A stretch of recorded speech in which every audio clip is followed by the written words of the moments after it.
참으로 논란이 많습니다만 제가 한 말씀만 더 보태도록 하겠습니다. 이 법학을 공부한 사람들은 대체적으로 알 텐데 그 행정법 교과서에 행정행위의 취소, 무효라고 하는 항목이 되게 중요한 부분을 차지합니다. 그 중에 취소와 무효를 구분을 하면서 무효의 대표적 사례, 1번 사례, 우리 박지혜 전 변호사께서 웃고 계시죠? 권한 없는 자의 행위. 이게 무효의 아주 대표적 사례입니다. 무효인 행위는 특별한 조치가 없이 그냥 무효입니다. 임명 아무리 해도 소용없어요. 그냥 무효예요, 무효. 왜 이런 무리한 행위를 하는지 모르겠는데 욕심이 앞서고 의욕이 앞서다 보면 이런 어처구니 없는 실수를 하게 되는 것 같습니다.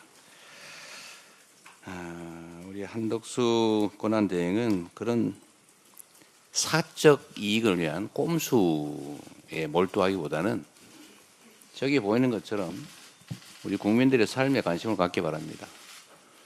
아마 그분이 지금 현재 주가지수가 얼마인지 잘 모를 거예요. 제가 보기엔 그렇습니다. 지금 2300포인트가 깨지게 생겼지 않습니까?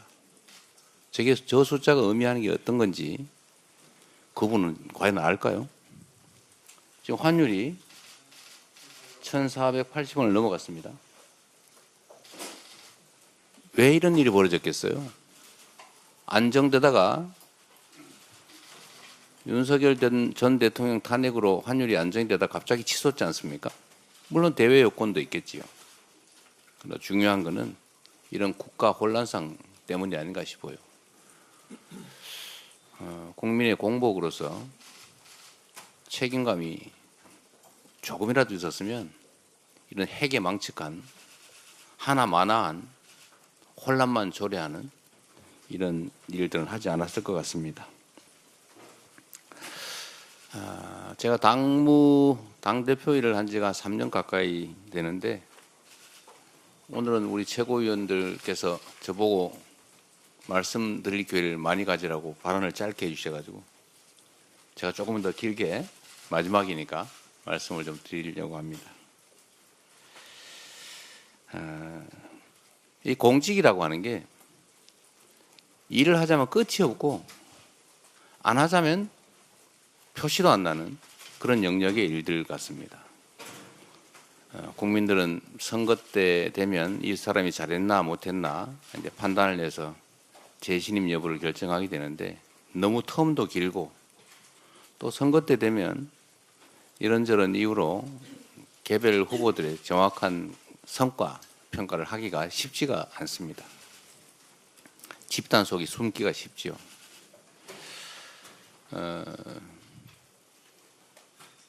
그런데 또 한편으로 보면 이 공직이라고 하는 게 게으르고 무책임하고 사욕이 많은 그런 사람이 놀기도 좋지만 다른 한편에서는 의욕을 가지고 열정을 가지고 실력을 발휘하면 정말로 큰 일을 할 수가 있습니다. 큰 성과를 만들 수가 있죠. 엄청난 차이가 날 수 있습니다. 뭐 엄청난 거대한 신화를 만드는 거야 쉽지가 않겠지만 작은 일들을 챙기면 성실하게 많이 챙기면 정말로 큰 일을 해낼 수가 있죠. 공직자들 입장에서는 사소한 민원, 작은 일이라고 생각되는 것도 그 해당 당사자 입장에서는 목숨이 걸린 일인 경우가 엄청나게 많습니다. 500명의 목숨이 걸린 일, 1년에 15,000명 가까이가 스스로 목숨을 끊는 일, 왜 그럴지 원인을 찾아내는 일, 어찌 보면 쪼개놓으면 정말 사소할 수 있죠. 그러나 그 사람들은 자신의 삶을, 생을 버릴 만큼 심각한 일들입니다. 민원이라고 하는 이름으로 우리 각 행정기관, 정치권에 전달되는 그 수없이 많은 민초들의 우리 국민들의 목소리, 그 민원을 취급하는 공무원 또는 그 일을 맞닥뜨리는 정치권, 소위 정부 영역에서는 뭐 별거 아닌 일들인 경우가 많죠. 우리 전현희 최고위원께서 그 민원을 처리하는 방법을 뭐 제안도 하시고 하시던데, 하여튼 이 정부 입장에서 보면 그 수천만 건, 천수백만 건의 민원이라고 하는 게 정말로 귀찮고 어찌 보면은 뭐 별것도 아닌 사소한 일처럼 느껴지지만 그 당사자는 목숨이 걸린, 인생이 걸린 일인 경우가 많지요. 개개인도 그렇지만 뭐 수백 명 또는 수천 명, 수만 명, 뭐 수만 명 정도의 이해관계가 걸린 그런 일들이 우리 정치권에서 보면 수백만, 수천만이 걸린 일도 엄청나게 많으니까 관심의 대상이 되기 어렵죠. 그러나 대한민국이라고 하는 공동체는 결국 그 한 명의 국민이 모여서 만든 거 아니겠습니까? 또 그 한 명의 목숨과 인권이라고 하는 것은 우주의 무게를 가진 것이죠. 그래서 작은 일들도 다 소중하고 중요한 일들입니다. 그런데 이게 공무라는 걸 하다 보면 자꾸 당장에 나타나는 큰 일에 집중하게 되고, 그러다 보면 이런 일들 자꾸 경시하게 되죠.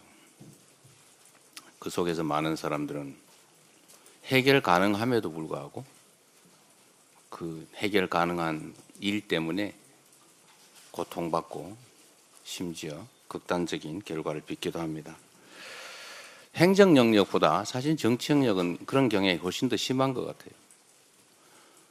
최근에 이거 군사 쿠데타를 겪으면서 우리 국민들께서, 우리 국회의원들이 지역에 가면 전에는 코빼기도 안 보이고 왜 이제 나타났어 이러다가 요즘은 일 안 하고 왜 나타났어 이렇게 말씀을 많이 하신다고 해요.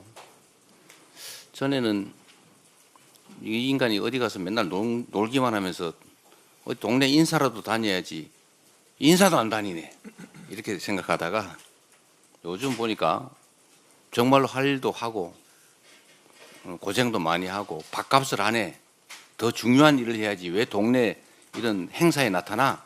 이런 생각을 하게 된 것 같습니다. 국회나 공직자에 대한 국민들의 평가가 많이 바뀌신 것 같아요. 실제로 제가 보기에는 몇 년 사이에 많이 바뀐 것 같습니다. 우리 홍성국 최고위원이 경제는 민주당 이런 강의를 아침마다 하신다는데 일주일에 2번 하세요? 일주일에 한 번씩 하는데 아마 국민 여러분께서는 좀 놀라실 텐데 그 아침 7시에 하죠? 8시에 아침 8시에 일주일에 한 번씩 하는데 무려 60-70명의 국회의원이 그 공부하러 모입니다. 매주. 근데 그 모임만 있는 건 아니에요. 수없이 많은 모임들이 있죠. 지금 국회의원들이 정말로 공부 열심히 합니다. 뭐 국민의힘이 어떻게 하는지 잘 모르겠어요. 최소한 민주당 의원들은 열심히 공부합니다. 그리고 아마 한번 되돌아보면 작년 총선이 끝난 다음에 거의 매일 비상사태였어요. 휴회도 거의 없었죠. 그리고 거의 비상대기에 많은 일들이 있었습니다. 최선을 다해 왔던 것 같아요. 저한테도 저도 해외 출장 한번 못 갔던 것 같아요. 이 중에도 많을 거예요. 전에는 뭐 국회의원들이 정기회 끝나면 다 여름, 겨울 뭐 출장 해외 많이 갔죠. 뭐 그 나쁜 일이라는 뜻은 아니고 여유가 있었다 그런 말이죠. 지금은 그러지도 못할 만큼 일이 바쁩니다. 그리고 훌륭하게 그 역할을 해내고 있는 것 같아요. 그래서 성과들도 꽤 낸 것 같습니다. 당의 문화도 많이 바뀐 것 같습니다. 민주 없는 민주당이라는 비난을 과거에는 좀 들었는데 요즘 많이 사라진 것 같아요. 당원들이 당의 중심이 된 진정한 민주적 정당, 민주당이 돼 가는 것 같습니다. 또 한편으로 국민이 주인인 나라. 이게 작년 비상계엄 사태로 위기를 겪긴 했는데 역시 위대한 국민들의 힘으로 다시 국민이 주인인 진정한 민주공화국으로 되도록 하고 있는 것 같습니다. 우리 다 국민들의 헌신과 또 희생 덕분이죠. 3년간 당대표로서 나름 성과 있게 재임할 수 있었던 것에 대해서 감사드립니다. 이거는 결국 우리 당직자 또 당원 우리 최고위원님들 포함한 의원님들 지역위원장 여러분 모두 고생해 준 덕분입니다. 출발할 때는 험했는데 그래도 퇴임하는 상황에서는 출발할 때보다는 상황이 좋은 것 같아요. 모두 여러분들의 덕분입니다. 이제 또 새로운 일을 시작하게 되겠죠. 아쉽거나 뭐 홀가분하거나 뭐 그런 느낌은 사실은 없어요. 우리 더불어민주당은 지금 저의 거의 대부분이라고 할 수 있죠. 사생활을 제외한 나머지 삶의 거의 대부분이 더불어민주당입니다. 민주당의 당원들께서 당을 지켜주셨고 또 저를 지켜주셨지요. 3년 생각해 보면 사실 무슨 소설 같아요. 그리고 엄청나게 긴 시간 같기도 하고 또 한편으로 생각하면 거의 순간처럼 느껴지기도 합니다. 그런데 당대표를 어쨌든 퇴임하는 이 장면이 저 주가 지수를 보니까 정말 가슴 아파요. 엄청나게 많은 사람들이 고통받고 있겠지요.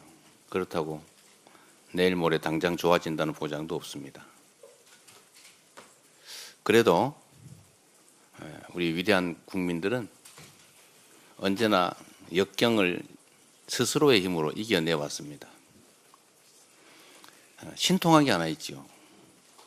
대통령이 비상계엄을 선포하고 탄핵이 되고 나니까 대북비라와 대남 오물풍선이 사라졌습니다. 희한하지 않습니까? 광주 5.18 민주화운동 당시에 군과 경찰이 철수를 하고 나니까 절도 사건, 폭력 사건 하나 없는 완벽한 공동체가 열흘 동안 이어졌었죠.